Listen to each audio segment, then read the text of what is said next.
Welcome to Second Impression.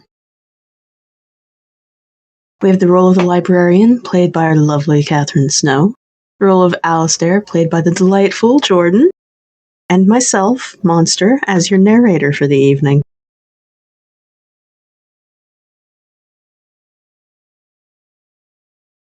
Late afternoon sun gilded the sand, the desert air starting to cool after its afternoon bake. The contented crunch of cows and the clucks of chickens filled the air as they ventured from their shelters for the first time since the morning.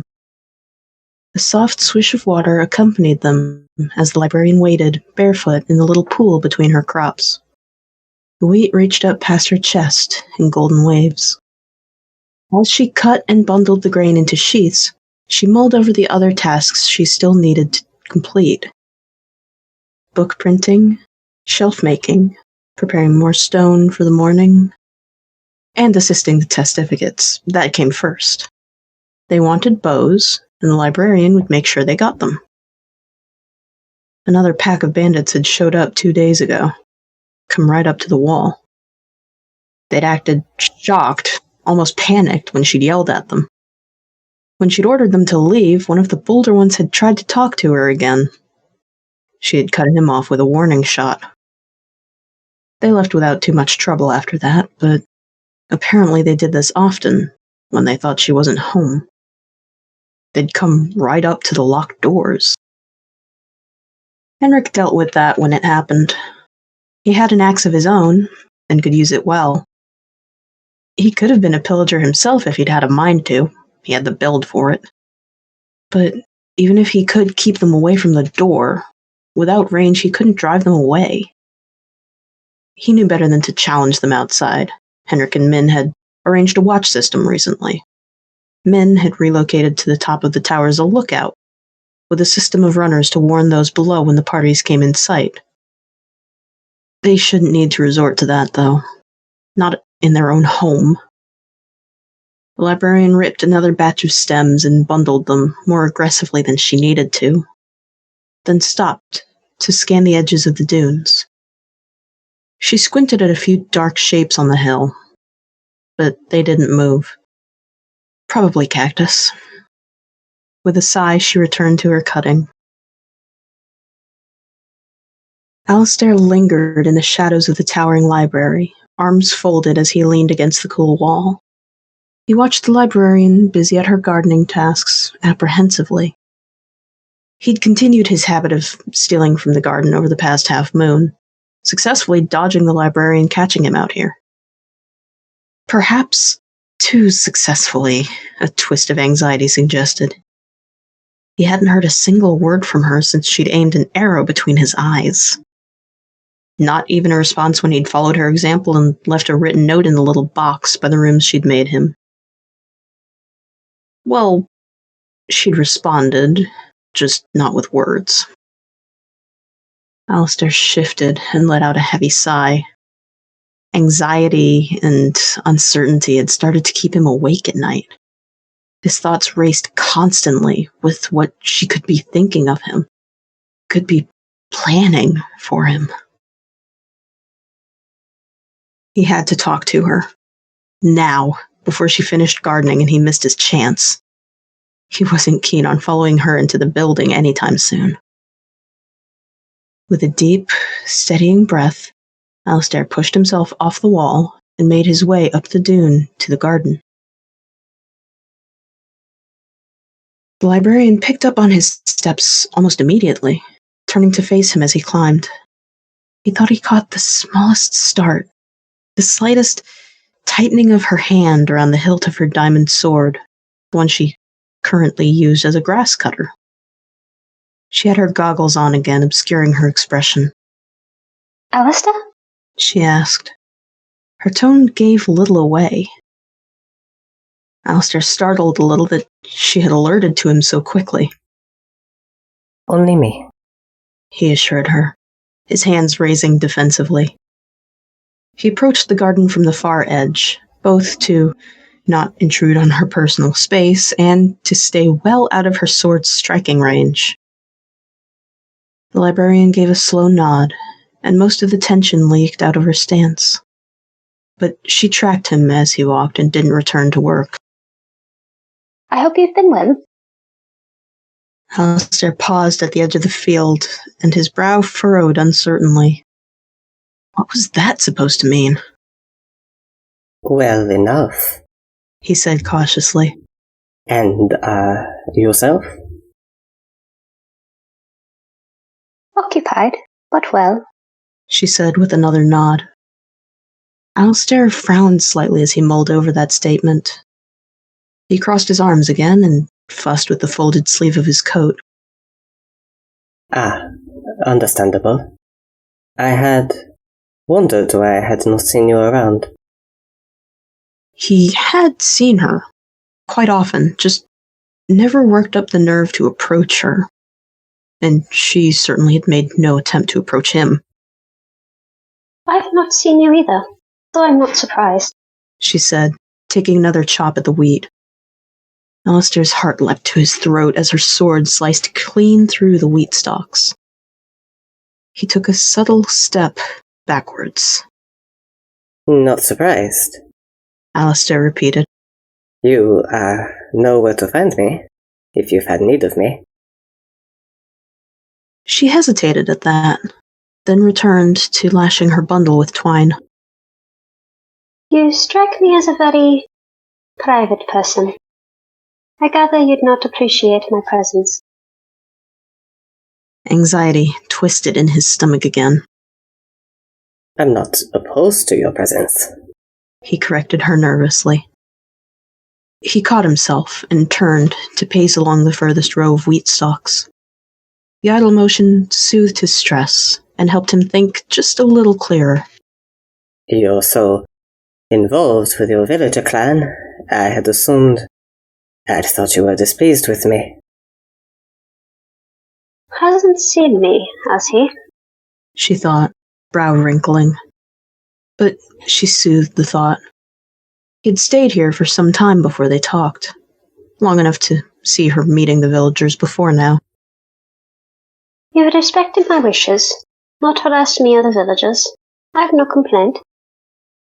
Alastair's gaze flickered to her, then returned to idly watching his own feet as he stepped through the sand. I believe in returning as I take, he explained. I wouldn't accept your generous invitation and not do as you've asked of me. Slowly, he stopped walking. I wondered when you would decide what else you wanted from me. The librarian paused in her work again, her brow furrowed. I do not want anything else from you. Alastair's heart sank hard, making his stomach lurch. His eyes flickered over her, searching desperately for any indication that she didn't mean that. Was she just toying with him? Did she expect him to beg? Or did she really not want... No. Everyone wanted something, especially in this awful world. For now, perhaps. Alastair finally pressed.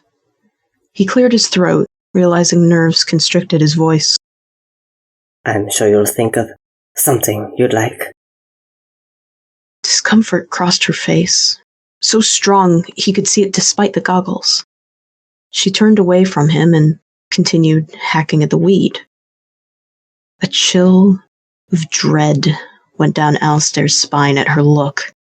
He clenched his jaw and shoved the feeling down with anger instead.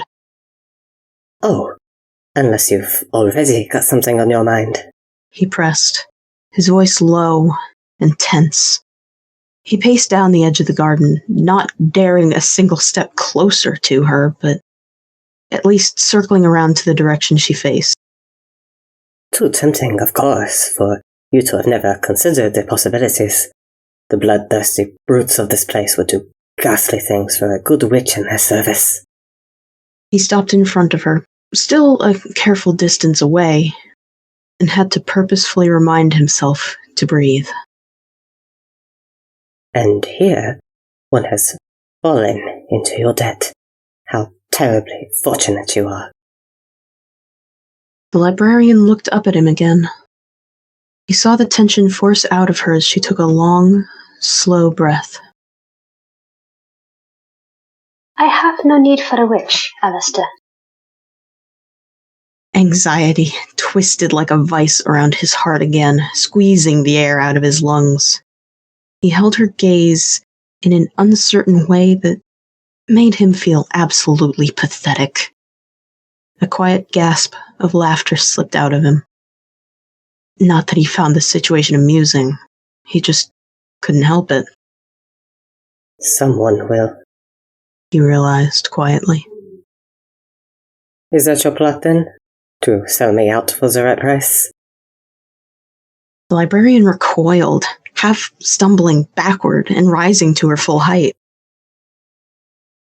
No, never. Why would you have that sort of idea? She said, something like anger in her voice. Alastair took a reflexive step backwards when she straightened up, recoiling from her tone. You don't want anything else, he said defensively. His voice twisted in a way he hated to hear. He swallowed the rest of the desperate sound and didn't let himself keep talking. A silence hung between them, punctuated by the sharp pull of Alastair's breath. Even the librarian could see that he shook. What did he want from her? Some sort of assurance. She could see that plainly, but she had assured him? She needed him to stop shaking, for the tilt in his voice to stop. How had the conversation gotten here? She gave a long, soft sigh, rubbed her face under her goggles, then squinted at the barrage of light as she pulled them away. Her expression was tired, anxious, and worn. Alastair, I know I have made a guess on your position. I know the relation between pillagers and witches. Despite her careful, calm tone, he still flinched. The librarian took a breath and started again. I am certain the pillagers that have approached me are looking for you. But they cannot have you. If they tried to take you, I would drive them away, if only to spit in their faces. Alastair's eyes widened at the mention of the pillagers approaching the librarian. He'd been correct. They were here, looking for him, trying to persuade her to hand him over. But the more she talked, the less sense the whole situation made. She certainly wasn't bluffing. He'd been able to hide under her fortress for so long because she had proven herself able and willing to run the pillagers clear out of the desert. It just didn't make sense. She'd made it beyond clear she had no reason or incentive to keep him here. And the pillager clan, Alastair didn't want to consider what they might do to get their hands on him. As fear slipped gradually into uncertainty, Alastair studied the librarian's face for any indication of a ruse. She suddenly seemed a lot less the cold and calculating mastermind he'd assumed her to be. He took a stuttering breath and managed to force his tense shoulders to relax. Why allow me to stay here? He asked in a careful, even tone. If they're prowling around looking for me, then it sounds as if I'm only causing you trouble. They don't know you are here. Even if you weren't, they would come anyways, said the librarian with another, almost bitter sigh. I welcome the opportunity to spite them. Alastair's brow furrowed, utterly baffled. They didn't know? They didn't know. How could they possibly not know? Her sentiment didn't entirely answer his question, but in a way, it did. The clan had evidently been correct to fear the madwoman building a stronghold fortress in the desert. Perhaps he had been correct to hide from them, right under her nose. The enemy of my enemy, it seemed. Ah, well, we do share that sentiment, Alastair said, awkwardly folding his arms across his chest. His gaze went down to his boots as he idly scuffed his toe into the sand. He frowned thoughtfully. Then he flicked his eyes back up to her. I do apologize for my misunderstanding, He said in an even tone. I did not expect. A human with a shred of genuine selflessness left in their soul? That was a loaded and complicated thought. You aren't what I expected. Confusion crossed her face, but she nodded solemnly. You don't know me. And if you're running from the pillagers, I can't blame you for your preconceptions. I will do my best to make my intentions clear. The field of wheat had dwindled to a few sparse heads, now, waving weakly in the wind.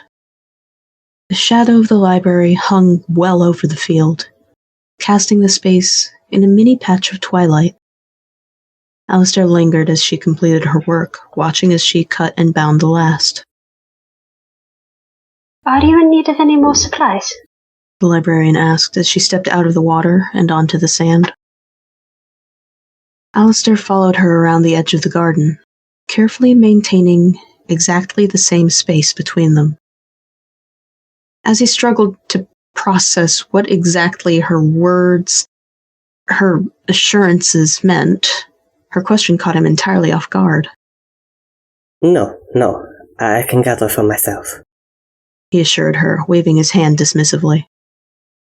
He couldn't owe her a greater debt than he already did.